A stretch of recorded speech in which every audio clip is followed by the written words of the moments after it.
New Chappell کی لڑائی۔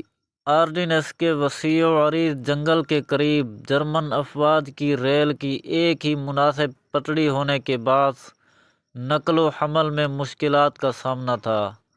General جوفر نے عریش کے شمال میں ومی کی پہاڑی پر قبضہ کرنے کے لیے حملے کا پروگرام بنایا۔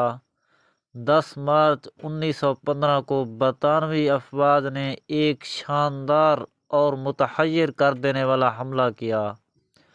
اس اچانک حملے کے نتیجے میں جرمن افواج کی اولین صف میں خلا پیدا ہو گیا اور برطانوی افواج اس خلا میں گھس کر دشمن پر تابڑتوڑ حملہ کرنے لگی۔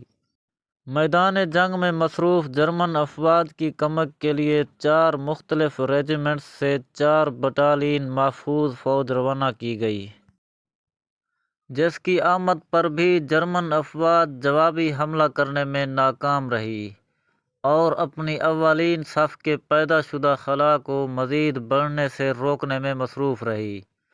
اگلے روز جرمن افواج، جو رات کی تاریکی میں 16,000 کی تعداد میں کمک کے لیے پہنچ چکی تھی، جوابی حملے کے لیے تیار تھی۔ 13 مارچ تک جرمن افواج دشمن پر لگاتار شدید حملے کرتی رہی، تاہم کسی بھی مقام پر اپنی کھوئی ہوئی جگہ حاصل کرنے میں ناکام رہی۔ جرمن حملوں کا اس قدر فائدہ ضرور ہوا کہ برطانوی افواج نے مزید حملے کرنے کا ارادہ ترک کر دیا اور آخرکار لڑائی کا اختتام ہو گیا۔ ناظرین، اگر ہماری ویڈیو اچھی لگے تو ویڈیو کو لائک کریں اور ہمارے چینل کو سبسکرائب کریں۔ شکریہ۔